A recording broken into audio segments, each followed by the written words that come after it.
പരിശുദ്ധാത്മാവേ സഹായക, നിരന്തരമെന്നെ സഹായിക്കണേ. നിത്യവും കൂടെ വസിക്കുന്നോനേ, അഭിഷേകത്തിൻ അഗ്നി നിറച്ചിടണേ.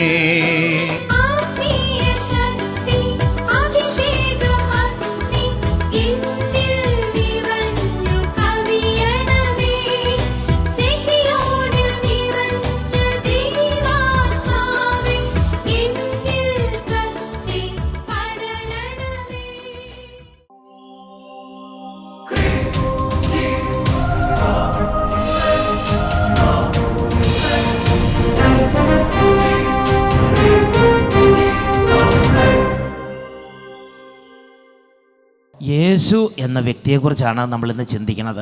പ്രിയപ്പെട്ട സഹോദരങ്ങളെ, അട്ടപ്പാടിയിൽ 1994 ശുശ്രൂഷ ആരംഭിക്കുന്ന സമയത്ത് പരിശുദ്ധാത്മാവ് തന്ന ഒരു അടിസ്ഥാന വചനമാണ് യോഹന്നാൻ 8:36. പുത്രൻ നിങ്ങളെ സ്വതന്ത്രരാക്കിയാൽ നിങ്ങൾ യഥാർത്ഥത്തിൽ സ്വതന്ത്രരാകും. അതായത് പുത്രൻ എന്ന് പറഞ്ഞാൽ യേശു ക്രിസ്തുവാണ്. യേശു നിങ്ങളെ സ്വതന്ത്രരാക്കാൻ വേണ്ടിയാണ് ഈ ഭൂമിയിലേക്ക് വന്നത്. ഒരു വ്യക്തി എന്ന നിലയിൽ ഈ ഭൂമിയിൽ നമ്മൾ മനുഷ്യജീവിതം നയിക്കുമ്പോൾ വിവിധ തരത്തിലുള്ള പീഡകളാലും ബന്ധനങ്ങളാലും നമ്മുടെ ആത്മാവ് വേദനിക്കും. ചിലരുടെ കഠിനമായ പീഡയാണ് അവരുടെ രഹസ്യ പാപങ്ങൾ. മറ്റു ചിലരുടെ കഠിനമായ വേദനയാണ് ശരീരത്തിലെ രോഗങ്ങൾ. മറ്റു ചിലർക്കാകട്ടെ കുടുംബ പ്രശ്നങ്ങൾ. ഇനി ചിലർ സാമ്പത്തിക മേഖലകളിലുള്ള ബുദ്ധിമുട്ട്, മാനസിക തകർച്ച, ആത്മാവിലുള്ള തകർച്ച, കുടുംബത്തിലുള്ള തകർച്ച, ശരീരത്തിലുള്ള തകർച്ച. ഇങ്ങനെ വിവിധ മണ്ഡലങ്ങളിൽ ഓരോ തരത്തിലുള്ള തകർച്ചകളും മനപ്രയാസങ്ങളിലൂടെയും നമ്മൾ കടന്നുപോയിക്കൊണ്ടിരിക്കുകയാണ്. പ്രിയപ്പെട്ട ദൈവമക്കളെ, ഇന്ന് ഈ രാത്രി കർത്താവ് പറയുകയാണ്, നിങ്ങളുടെ ആത്മാവിൽ നിങ്ങൾ തകർന്നിരിക്കുകയാണോ? നിങ്ങളുടെ ശരീരത്തിൽ നിങ്ങൾ തകർന്നിരിക്കുകയാണോ? നിങ്ങളുടെ കുടുംബത്തിൽ നിങ്ങൾ തകർച്ച അനുഭവിച്ചുകൊണ്ടിരിക്കുകയാണോ? ഹൃദയം തകർന്ന് വേദനിച്ചിരിക്കുന്നൊരു വ്യക്തിയാണോ? ഇതാ ദൈവത്തിൻ്റെ വചനം വെളിപ്പെടുത്തുകയാണ്, നിങ്ങളുടെ തകർച്ചകളിൽ നിന്ന് നിങ്ങളെ മോചിപ്പിക്കാൻ വേണ്ടി ഈ ഭൂമിയിലേക്ക് കർത്താവായ യേശു വന്നിട്ടുണ്ട്. ഒരു വ്യക്തി ഈ ഒരു കാര്യം അറിഞ്ഞ് യേശുവേ യേശുവേ യേശുവേ എന്ന് പറഞ്ഞ് അവരുടെ ജീവിതത്തിലേക്ക് യേശു ക്രിസ്തുവിനെ വെൽക്കം ചെയ്താൽ, യേശു ക്രിസ്തുവിൻ്റെ തിരുരക്തത്തിൻ്റെ അത്ഭുത ശക്തിയാൽ, യേശു ക്രിസ്തുവിൻ്റെ കുരിശുമരണത്തിൻ്റെ അത്ഭുത യോഗ്യതയാൽ, യേശു ക്രിസ്തുവിൻ്റെ നാമത്തിൻ്റെ അത്ഭുത ശക്തിയാൽ ആ വ്യക്തിയുടെ ജീവിതത്തിൽ മനുഷ്യബുദ്ധിക്ക് ആഗ്രാഹ്യമാം വിധമുള്ള വിടുതലുകൾ ആ വ്യക്തിയുടെ ജീവിതത്തിൽ സംഭവിക്കാൻ തുടങ്ങും. അതിന് നമ്മൾ മാമോദിസ മുങ്ങിയ വ്യക്തിയായിരിക്കാം, മാമോദിസ മുങ്ങാത്ത വ്യക്തിയായിരിക്കാം. ഇവിടെ ഇരിക്കുന്ന ഓരോരുത്തരും പല വിധത്തിലാണ്. ചിലർ വിദ്യാർത്ഥിനികളാണ്, ചിലർ യുവതിവാക്കന്മാരാണ്, ചിലർ മദ്യപാനികളാണ്, ചിലർ പുണ്യമുള്ളവരാണ്, ചിലർ പുണ്യമില്ലാത്തവരാണ്, ചിലർ വിദ്യാഭ്യാസമുള്ളവരാണ്, വിദ്യാഭ്യാസം ഇല്ലാത്തവരാണ്. വിദ്യാഭ്യാസമുള്ളവരാകട്ടെ, വിദ്യാഭ്യാസം ഇല്ലാത്തവരാകട്ടെ, പുണ്യമുള്ളവരാകട്ടെ, പുണ്യമില്ലാത്തവരാകട്ടെ. റോമാലേഖനത്തിൽ 10-ാമത്തെ അധ്യായത്തിൽ 12-13 തിരുലിഖിതങ്ങളിൽ നമ്മുടെ കർത്താവിൻ്റെ വചനം ഇങ്ങനെയാണ് പഠിപ്പിക്കുന്നത്, യഹൂദനും ഗ്രീക്കുകാരനും തമ്മിൽ വ്യത്യാസമില്ല, ഒരുവൻ തന്നെയാണ് എല്ലാവരുടെയും കർത്താവ്. തന്നെ വിളിച്ചപേക്ഷിക്കുന്ന എല്ലാവരുടെയും മേൽ അവിടുന്ന് തൻ്റെ സമ്പത്ത് വർഷിക്കുന്നു. എന്തെന്നാൽ കർത്താവിൻ്റെ നാമം വിളിച്ചപേക്ഷിക്കുന്ന എല്ലാവരും രക്ഷ പ്രാപിക്കും. നീ യഹൂദനാകട്ടെ, നീ ഗ്രീക്കുകാരനാകട്ടെ, നീ മാമോദിസം മുങ്ങിയ വ്യക്തിയാകട്ടെ, മാമോദിസം മുങ്ങാത്ത വ്യക്തിയാകട്ടെ, നീ ഒരുപക്ഷെ ഇന്ന് ആദ്യമായിട്ടായിരിക്കും കർത്താവായ യേശു ക്രിസ്തുവിനെ കുറിച്ച് കേൾക്കേണ്ടത്. പാരമ്പര്യ കുടുംബങ്ങളിൽ ജനിച്ച വ്യക്തിയാണെങ്കിലും പുതുതായിട്ട് മാമോദിസം മുങ്ങിയ വ്യക്തിയാണെങ്കിലും ഏതൊരവസ്ഥയുള്ള വ്യക്തി ആയിക്കൊള്ളട്ടെ, ഇന്ന് നിന്റെ ഹൃദയം തുറന്ന് യേശുവേ യേശുവേ എന്നെ രക്ഷിക്കണമേ എന്ന് ഹൃദയം തുറങ്ങി നീ നിന്റെ ഹൃദയം തുറന്ന് യേശുവിനെ നിന്റെ ഹൃദയത്തിലേക്ക് സ്വീകരിച്ചാൽ, ദൈവത്തിൻ്റെ വചനം പഠിപ്പിക്കുകയാണ്, കർത്താവിൻ്റെ നാമം വിളിച്ചപേക്ഷിക്കുന്ന എല്ലാവരും രക്ഷ പ്രാപിക്കും. പ്രിയപ്പെട്ട സഹോദരങ്ങളെ, ഇതിനെക്കുറിച്ച് ഞാനിങ്ങനെ പല തവണ ചിന്തിച്ചിട്ടുണ്ട്. ഞാൻ ചിന്തിച്ചിങ്ങനെയാണ്, ഞാനിങ്ങനെ ചുമ്മാ യേശുവേ എന്ന് വിളിച്ച് എങ്ങനെ രക്ഷ പ്രാപിക്കും?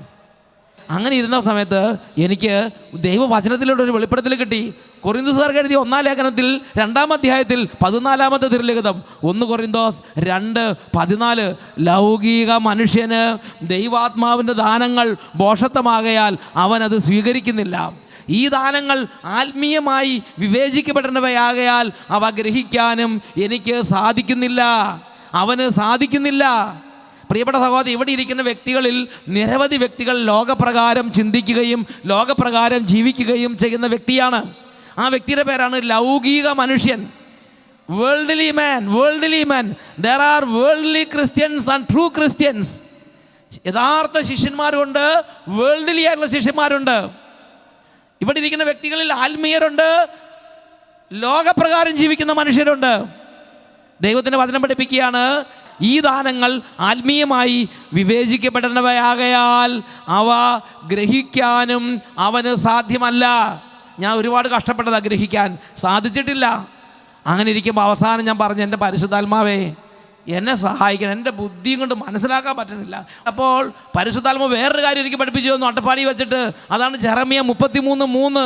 ജെറമ്യ 33:3 പറഞ്ഞെങ്ങനെയാണ്, എന്നെ വിളിച്ചപേക്ഷിക്കുക, ഞാൻ നിനക്ക് ഉത്തരമരുളും, നിൻ്റെ ബുദ്ധിക്ക് അതീതമായ മഹത്വം നിഗൂഢമായ കാര്യങ്ങൾ ഞാൻ നിനക്ക് വെളിപ്പെടുത്തി തരും. അങ്ങനെ വെളിപ്പെടുത്തുന്ന ഒരു ദൈവമുണ്ട്. ബുദ്ധി കൊണ്ട് ചിന്തിച്ച് കണ്ടെത്താവുന്നൊരു വിഷയമല്ല യേശുക്രിസ്തു. ബുദ്ധി കൊണ്ട് ചിന്തിച്ച് മനസ്സിലാക്കി പോക്കറ്റിലുണ്ട് പോകാവുന്ന ഒരു വിഷയമല്ല സ്വർഗീയ രഹസ്യങ്ങൾ. ബുദ്ധി കൊണ്ട് ചിന്തിച്ച് നോട്ടെഴുതി പോക്കറ്റിലാക്കി അങ്ങനെ സ്വന്തമാക്കാവുന്ന ഒരു കാര്യമല്ല നിത്യരക്ഷ. പ്രിയപ്പെട്ട സഹോദരങ്ങളെ, അതിന് ഉന്നതങ്ങളിൽ നിന്നുള്ള പരിശുദ്ധാത്മാവിൻ്റെ സഹായം നമുക്ക് വളരെ വളരെ അത്യാവശ്യമാണ്. മകളെ, നിന്റെ ബുദ്ധിക്ക് അതീതമായ കാര്യങ്ങളുണ്ട്. അത് നിനക്ക് വെളിപ്പെടുത്തി തരാൻ കർത്താവ് സന്നദ്ധനാണ്, അവൻ റെഡിയാണ്.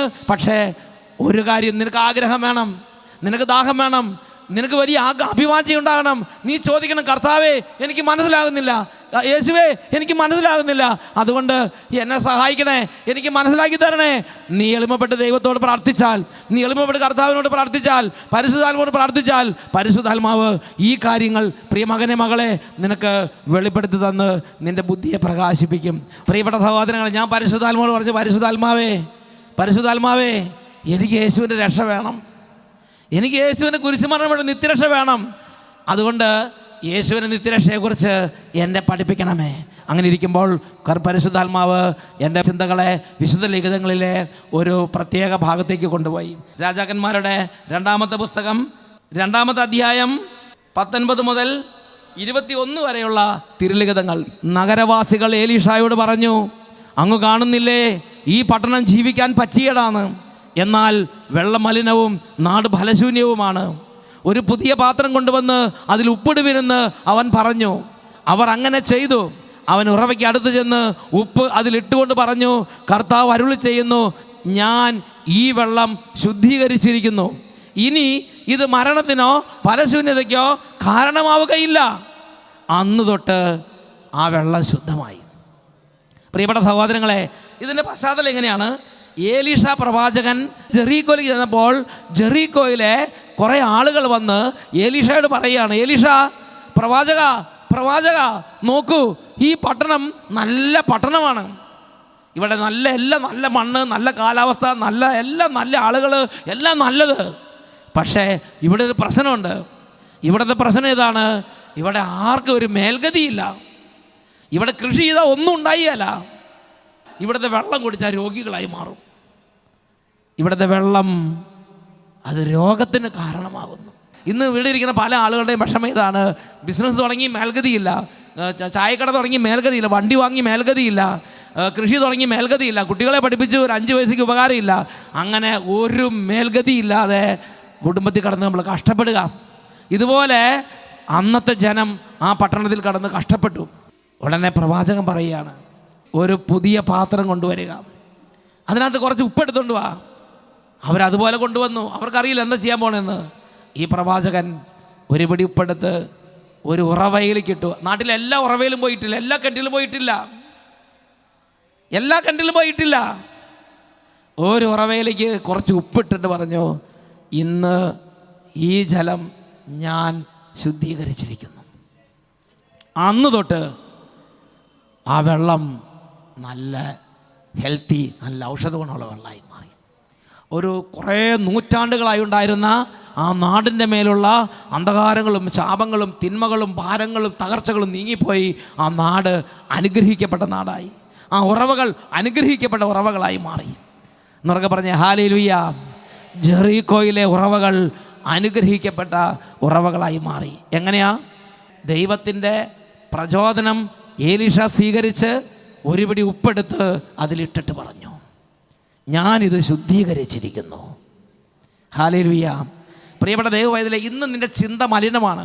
ആ ജെറീക്കോയിലെ കിണർ പോലെയാണ്, ആ ജെറീക്കോയിലെ ഉറവ പോലെയാണ് ഇന്ന് നമ്മുടെ ഉള്ളിൽ കിടക്കുന്ന ഉറവകൾ.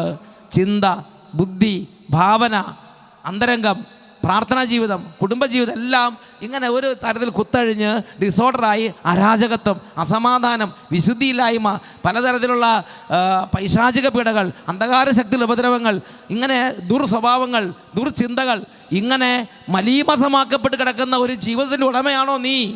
നിൻ്റെ ജീവിതമാകുന്ന കിണർ കുറേ കാലമായി, ഒരുപക്ഷെ തലമുറയായി പാരമ്പര്യം, അശുദ്ധമായൊരു പാരമ്പര്യത്തിൽ ജനിച്ചൊരു വ്യക്തിയാണോ നീ? ഒരുപക്ഷെ തകർച്ചയുടെ പിൻഗാമിയായിട്ട് വന്നിരിക്കുന്ന വ്യക്തിയാണോ നീ?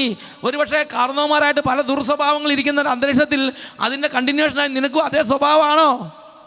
ഹെബ്രായ ലേഖനം 9-ാം അധ്യായം 13-14 തിരുലിഖിതങ്ങളിൽ കർത്താവിന് സംസാരിക്കാനുണ്ട്. ഹെബ്രായ ലേഖനം 9-ാം അധ്യായം 13-14 തിരുലിഖിതങ്ങൾ.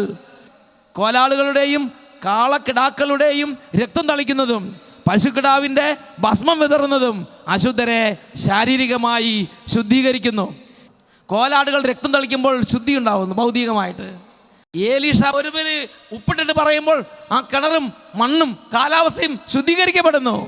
അങ്ങനെയെങ്കിൽ നിത്യാത്മാവ് മൂലം കളങ്കമില്ലാതെ ദൈവത്തിന് തന്നെ സമർപ്പിച്ച ക്രിസ്തുവിൻ്റെ രക്തം ജീവിക്കുന്ന ദൈവത്തെ ശുശ്രൂഷിക്കാൻ നമ്മുടെ അന്ധകരണത്തെ നിർജീവ പ്രവൃത്തികളിൽ നിന്ന് എത്രയധികമായി ശുദ്ധീകരിക്കുകയില്ല. ഒരുപക്ഷെ നീ ജനിച്ച അന്ന് തൊട്ട് ഒരു മൂർഖ സ്വഭാവിയായിരിക്കാം, പാരമ്പര്യമായി പ്രതികാരദാഹിയായിരിക്കാം, അല്ലെങ്കിൽ ജഡികാസക്തനായിരിക്കാം, അപ്പനപ്പൂപ്പന്മാരുടെ കാലം തൊട്ട് ജഡികാസക്തനായിരിക്കാം, അതും അല്ലെങ്കിൽ പിശുക്ക് സ്വഭാവമുള്ള വ്യക്തിയായിരിക്കാം, അതും അല്ലെങ്കിൽ എപ്പോഴും വിഷാദം നിറഞ്ഞ് എപ്പോഴും സങ്കടപ്പെട്ടിരിക്കുന്ന ഒരു തൊട്ടാവാടി പ്രകൃതിക്കാരനായിരിക്കാം. എന്തു ആകട്ടെ, ആ അവസ്ഥയിൽ നിന്ന് നിന്നെ ശുദ്ധീകരിക്കാൻ യേശുക്രിസ്തുവിൻ്റെ രക്തത്തിന് ശക്തിയുണ്ട് എന്ന് ദൈവവചനത്തിലൂടെ പരിശുദ്ധാത്മാവ് വെളിപ്പെടുത്തുകയാണ്. പ്രിയപ്പെട്ട ദൈവപൈതലേ, ഇന്ന് ഇത് വിശ്വസിച്ച് യേശുവേ അങ്ങ് എനിക്ക് വേണ്ടി കുരിശിൽ ചിന്തി തിരുരക്തം കൊണ്ട് എന്നെ ഒന്ന് കഴുകണമേ എന്ന് പറഞ്ഞ് ഹൃദയം യേശുവിന് സമർപ്പിച്ചാൽ, എനിക്ക് വേണ്ടി ചിന്തപ്പെട്ട യേശുവിൻ്റെ അമൂല്യ രക്തത്തിൻ്റെ യോഗ്യതയാൽ എൻ്റെ അന്ധകരണം വിശുദ്ധീകരിക്കപ്പെടാൻ ദൈവം ഇടവരുത്തും.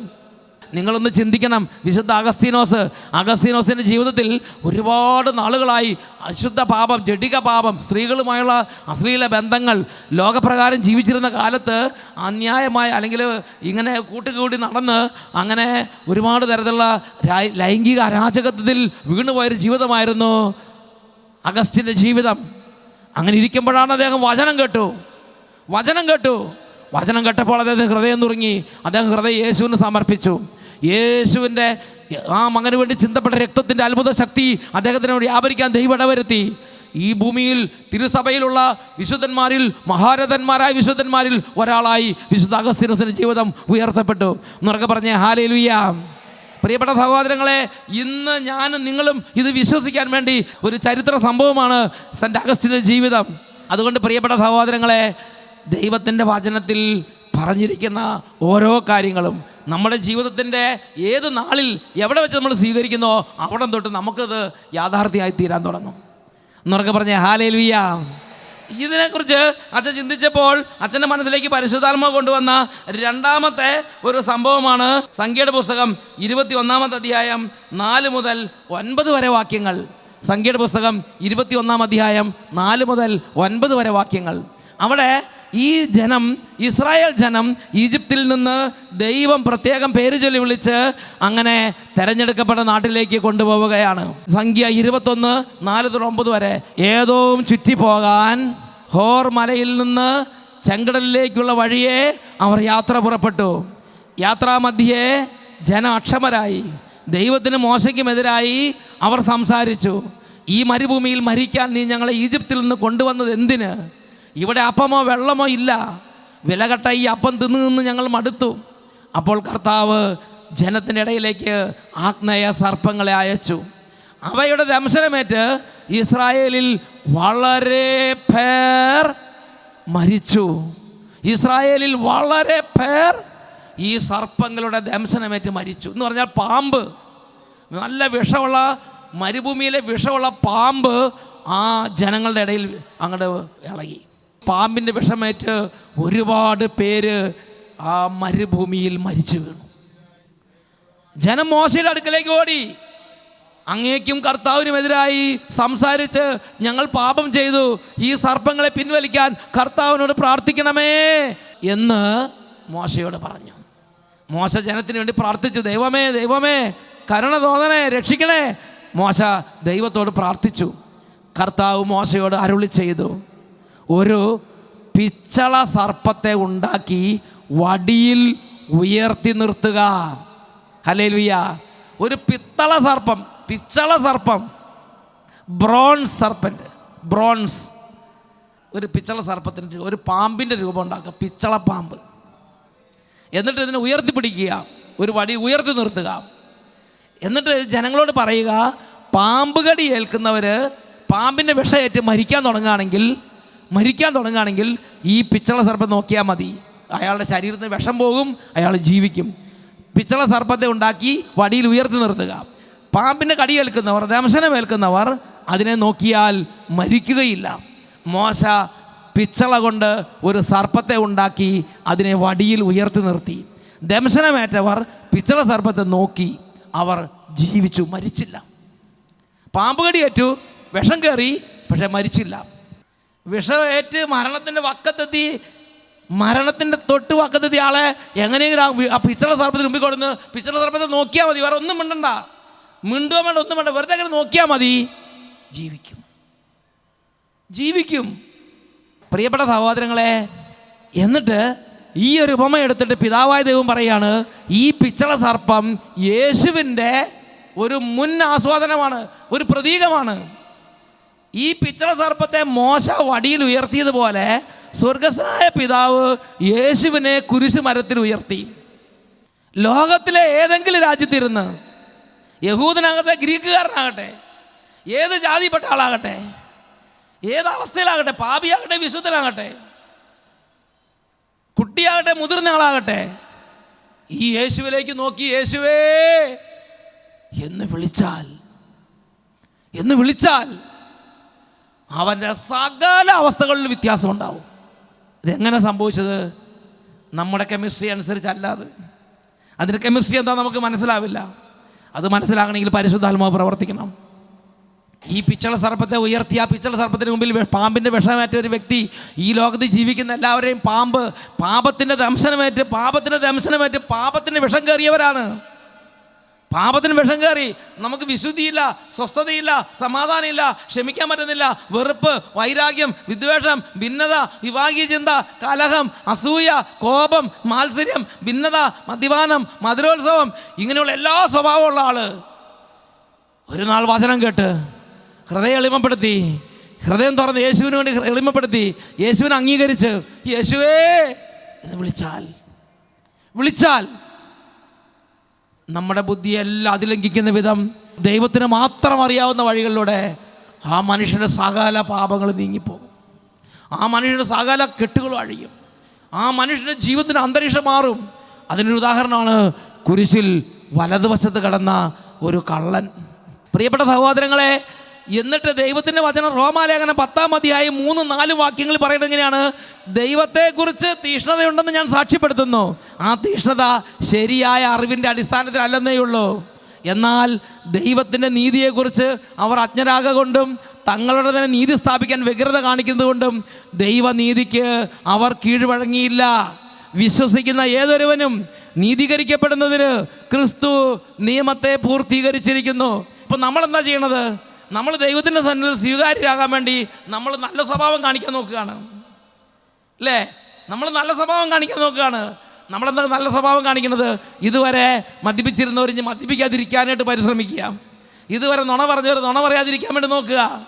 ഇതുവരെ കട്ടെടുത്തുകൊണ്ടിരുന്നവർ ഇനി കട്ടെടുക്കാതിരിക്കാൻ വേണ്ടി നോക്കുക. ഇതുവരെ പഠിക്കാതിരുന്നവർ ഇനി പഠിക്കാൻ നോക്കുക. ഇതുവരെ പലിശയ്ക്ക് വാങ്ങിയവർ ഇനി പലിശയ്ക്ക് വാങ്ങാതിരിക്കാൻ നോക്കുക. ഇങ്ങനെ നമ്മുടെ തന്നെ സൽകൃത്യങ്ങളിലും നമ്മുടെ തന്നെ സൽപ്രവൃത്തികളിലും ആശ്രയിച്ച് സ്വർഗത്തിൽ പോകാൻ വേണ്ടി നമ്മൾ നോക്കുക. ധ്യാനം കൂടി കഴിയുമ്പോൾ ആ ഒരു രീതിക്ക് ജീവിതം നന്നാക്കാൻ വേണ്ടി ധ്യാനത്തിന് വരിക. പ്രിയപ്പെട്ട സഹോദരങ്ങളെ, നിങ്ങൾ ധ്യാനത്തിന് വരുമ്പോൾ ജീവിതം നന്നാക്കാൻ വേണ്ടിയല്ല ദൈവം വിളിച്ചിരിക്കുന്നത്. നിങ്ങളുടെ ഹൃദയത്തിലേക്ക് യേശുവിനെ സ്വീകരിക്കാൻ വേണ്ടിയാണ്, ഈ ദൈവപുത്രനെ സ്വീകരിക്കാൻ വേണ്ടിയാണ്. പ്രിയപ്പെട്ട ദൈവവൈതലേ, ജീവിതം നന്നാക്കുന്നതുകൊണ്ടല്ല ഒരു വ്യക്തി ദൈവസന്നിധിയിൽ സ്വീകാര്യനാകുന്നത്. ഒരു വ്യക്തി ദൈവസന്നിധിയിൽ സ്വീകാര്യനാകുന്നത് യേശു ക്രിസ്തുവിനെ സ്വീകരിക്കുന്നതോടു കൂടിയാണ്.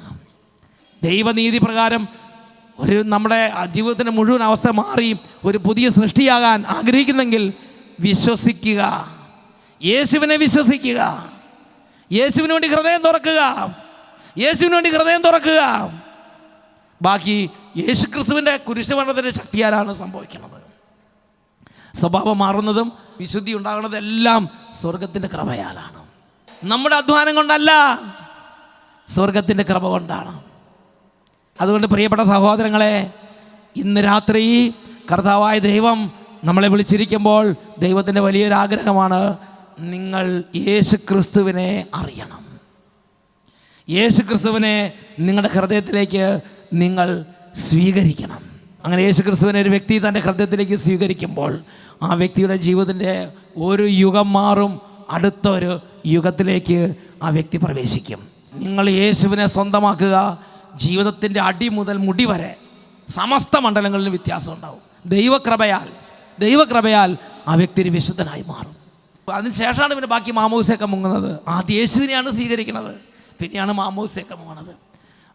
ആദ്യം നമ്മൾ ദുഷ്കൃത്യങ്ങൾ മാറുകയല്ല, ആദ്യം നമ്മൾ യേശുവിനെ സ്വീകരിക്കുന്നു. യേശുവിൻ്റെ കൃപയാൽ ബാക്കി ദുഷ്കൃത്യങ്ങളെല്ലാം മാറിപ്പോകും. ഹെബ്രായ ലേഖനത്തിൽ 2-ാം അധ്യായം 1 മുതൽ 4 വരെ വാക്യങ്ങൾ, നാം കേട്ടിട്ടുള്ള കാര്യങ്ങളിൽ നിന്ന് അകന്നു പോകാതിരിക്കാൻ അവയിൽ കൂടുതൽ ശ്രദ്ധിക്കുക ആവശ്യമാണ്. ദൂതന്മാർ പറഞ്ഞ വാക്കുകൾ സത്യമാവുകയും നിയമലംഘനത്തിനും അനുസരണമില്ലായ്മയ്ക്കും തക്ക ശിക്ഷ ലഭിക്കുകയും ചെയ്തെങ്കിൽ ഇത്ര മഹത്തായ രക്ഷയെ അവഗണിക്കുന്ന നാം ശിക്ഷയിൽ നിന്ന് എങ്ങനെ ഒഴിവാക്കപ്പെടും? ഏതാണ് ഈ മഹത്തായ രക്ഷ? യേശു. മോശ മരുഭൂമിയിൽ പിത്തള സർപ്പത്തെ ഉയർത്തിയതുപോലെ പിതാവായ ദൈവം സകല കാലത്തും സകല ലോകങ്ങളിലുള്ള സകല മർത്യർക്കും വേണ്ടി രക്ഷയ്ക്കായി ഉയർത്തിയതാണ് യേശു. ഇത്ര മഹത്തായ രക്ഷ എന്ന് പറഞ്ഞാൽ യേശു ക്രിസ്തു എന്ന കുരിശിൽ മരിച്ച രക്ഷകൻ. ഇത്ര മഹത്തായ രക്ഷയെ അവഗണിക്കുന്ന നാം ഇത്രയും കാലം വചനം കേട്ടു, ബൈബിൾ വായിക്കുന്നു, പ്രാർത്ഥിക്കുന്നു, ദൈവത്തിൻ്റെ ആത്മാവിൻ്റെ പ്രചോദനം സ്വീകരിക്കുന്നു, പക്ഷെ അവഗണിക്കുന്നു. ഒരു തീരുമാനം എടുക്കുകയല്ല, യേശുവിനെ സ്വീകരിക്കാൻ തീരുമാനമെടുക്കുക. ഇത്ര മഹത്തായ രക്ഷയെ അവഗണിക്കുന്ന നാം ശിക്ഷയിൽ നിന്ന് എങ്ങനെ ഒഴിവാക്കപ്പെടും? ആരംഭത്തിൽ കർത്താവ് തന്നെയാണ് അത് പ്രഖ്യാപിച്ചത്. അടയാളങ്ങൾ, അത്ഭുതങ്ങൾ, പലവിധത്തിലുള്ള ശക്തമായ പ്രവൃത്തികൾ എന്നിവ കൊണ്ടും തൻ്റെ ഇഷ്ടത്തിനൊത്ത് പരിശുദ്ധാത്മാവിനെ ദാനം ചെയ്തുകൊണ്ടും ദൈവം തന്നെ ഇതിന് സാക്ഷ്യം നൽകിയിരിക്കുന്നു. അതായത് 2 കാര്യങ്ങൾ, ഈ അത്ഭുതങ്ങളും അടയാളങ്ങളും എല്ലാം സംഭവിക്കുന്നത് യേശുവിന് വേണ്ടി ഹൃദയം തുറക്കാനാണ്. മെഡിക്കൽ കോളേജ് ഇല്ലാതാക്കാൻ വേണ്ടിയല്ല. ഇളം പൈതങ്ങളെ പോലെ നിത്യരക്ഷയ്ക്ക് വേണ്ടി ദാഹിക്കുവിൻ. 2 കാര്യങ്ങളാണ് പിതാവായത്. ഒന്ന്, അത്ഭുതങ്ങളുടെയും അടയാളങ്ങളുടെയും വചനം സ്ഥിരീകരിക്കുന്നത് യേശു സത്യമാണ്, യേശു ജീവിക്കുന്ന ദൈവമാണ്. നിന്റെ ഹൃദയം യേശുവിന് തുറക്കണം, അതാണ് ഒന്നാമത്തെ കാര്യം. 2ാമത്തെ കാര്യം, തൻ്റെ ഇഷ്ടത്തിനൊത്ത് പരിശുദ്ധാത്മാവിനെ വർഷിക്കുന്നുണ്ട്. വചനപ്രഘോഷണം നടന്നുകൊണ്ടിരിക്കുമ്പോൾ തന്നെ ആ ഗ്രൗണ്ടിൽ ആത്മവർഷം, ആത്മമാരി സംഭവിക്കുന്നുണ്ട്. അത് യേശുവിനെ സ്വീകരിക്കാൻ വേണ്ടി നമ്മൾക്ക് ഹെൽപ്പ് ചെയ്യാനാണ്. Holy spirit is the helper. പരിശുദ്ധാത്മാവ് യേശുവിനെ സ്വീകരിക്കാൻ നമ്മളെ സഹായിക്കുന്ന ആളാണ്. എന്നൊക്കെ പറഞ്ഞേ ഹല്ലേലൂയ. എല്ലാവരും ഒന്ന് ചാടി എഴുന്നേറ്റേ. നമ്മളൊന്ന് പ്രാർത്ഥിക്കാൻ പോവുകയാണ്. പിതാവായ യേശുവിനെ ഭൂമിയിലേക്ക് അയച്ചു. യേശു ഭൂമിയിൽ വന്നു. യേശു നമ്മുടെയും ലോകം മുഴുവൻ എല്ലാവരുടെയും പാപങ്ങൾ അവൻ്റെ ശരീരത്തിൽ വഹിച്ചു. അവൻ കുരിശിലേക്ക് കയറി നമുക്ക് വേണ്ടി പാപപരിഹാര ബലിയായി കുരിശിൽ പിടഞ്ഞ് മരിച്ചു. അവൻ്റെ രക്തത്താലാണ് വിടുതൽ. ഈ യേശുവിനെ ഞാനും നിങ്ങളും അറിയണം. ഇതിനറിയാൻ അധികം ബുദ്ധി ആവശ്യമില്ല. നിത്യരക്ഷയുടെ തത്വങ്ങൾ മനസ്സിലാക്കാൻ ബുദ്ധി അധികം ആവശ്യമില്ല. എന്നാൽ നിത്യരക്ഷയുടെ തത്വങ്ങൾ മനസ്സിലാക്കാൻ പരിശുദ്ധാത്മാവിൻ്റെ പ്രവർത്തനം നമ്മളെ പ്രാപ്തരാക്കും. 2 കാര്യങ്ങൾ കൂപ്പിപ്പിടിക്കുക. നിൻ്റെ രക്ഷിതാവിനെ നീ കാണണം, നിൻ്റെ രക്ഷിതാവിനെ നീ അറിയണം. നിൻ്റെ രക്ഷിതാവിനെ നീ കാണുക. നിൻ്റെ ഹൃദയം നിൻ്റെ രക്ഷിതാവിനോട് നീ തുറക്കണം. ഒരുപക്ഷെ മകളെ ആദ്യമായിട്ടായിരിക്കും നീ സുവിശേഷ പ്രസംഗം കേൾക്കുന്നത്. ഒരുപക്ഷെ ഇന്ന് വരെ നീ കുറ്റം പറഞ്ഞ് നടക്കുന്ന വ്യക്തിയായിരിക്കാം. ഒരുപക്ഷെ അപ്പനപ്പൂപ്പന്മാരുടെ കാലം തൊട്ടേ മാമോദിസ മുങ്ങി ഇങ്ങനെ സുവിശേഷം കേൾക്കുന്ന ഒരു കുടുംബമായിരിക്കാം. പക്ഷേ ജീവനിലൊരു വ്യത്യാസം വന്നിട്ടില്ല, സ്വഭാവം ഒന്നും മാറുന്നില്ല, എപ്പോഴും വേദനയും സങ്കടമാണ്. പ്രിയപ്പെട്ട സഹോദരങ്ങളെ, നിത്യരക്ഷ കരഗതമാകാൻ ഇന്ന് കർത്താവ് നിന്നെ സഹായിക്കുകയാണ്. ഇന്ന് ഒരിക്കൽ കൂടെ കർത്താവ് നിന്റെ ഹൃദയം മുട്ടി വിളിക്കുകയാണ്. കൈകൾ കൂപ്പി ഗാനം ആലപിക്കുമ്പോൾ എളിമപ്പെട്ട് ധ്യാനിച്ച് പ്രാർത്ഥിക്കുക.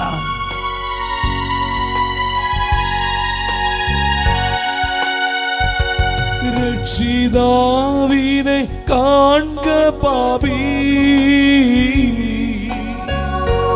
രക്ഷിതാവിനെ കാൺക പാപി, നിന്റെ പേർക്കല്ലയോ ക്രൂശിന്മേൽ തൂങ്ങുന്നു. കാൽവരി മലമേൽ നോക്കു നീ, കാൽവരി മലമേൽ നോക്കു നീ. കാൽക്കരം ചേർന്നിതാ ആണിമേൽ തൂങ്ങുന്നു. കാൽക്കരം ചേർന്നിതാ ആണിമേൽ തൂങ്ങുന്നു. തള്ളുക നിന്റെ പാപമെല്ലാം, കള്ളമേതു നിനക്കേണ്ട നിന്നുള്ളിൽ നീ. ഉള്ളം നീ മുഴുവൻ തുറന്ന് രക്ഷകനേശുവിൻ കയ്യിലേൽപ്പിക്ക നീ. രക്ഷകനേശുവിൻ കയ്യിലേൽപ്പിക്ക നീ. രക്ഷിതാവിനെ കാൺക പാപി, രക്ഷിതാവിനെ കാൺക പാപി, നിന്റെ പേർക്കല്ലയോ ക്രൂശിന്മേൽ തൂങ്ങുന്നു. നിന്റെ പേർക്കല്ലയോ ക്രൂശിന്മേൽ തൂങ്ങുന്നു. നിന്റെ പേർക്കല്ലയോ ക്രൂശിന്മേൽ തൂങ്ങുന്നു.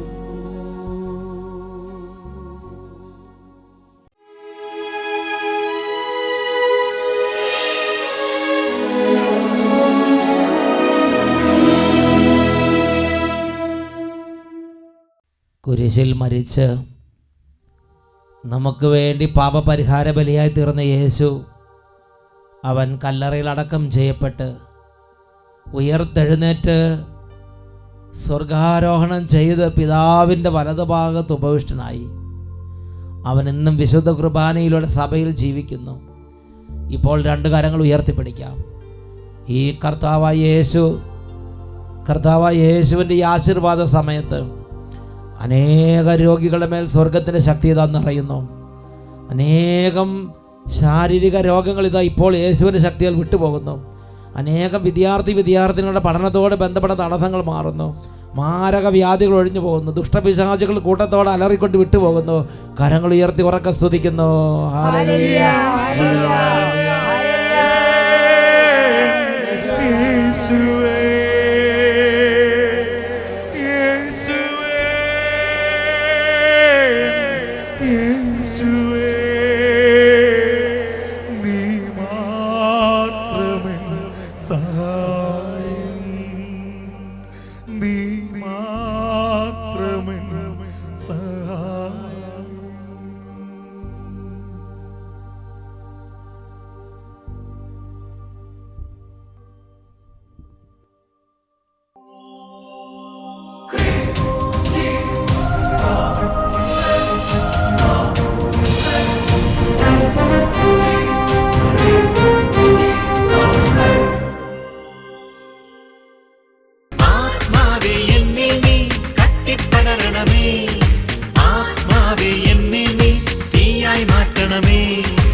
ആത്മാവേ എൻ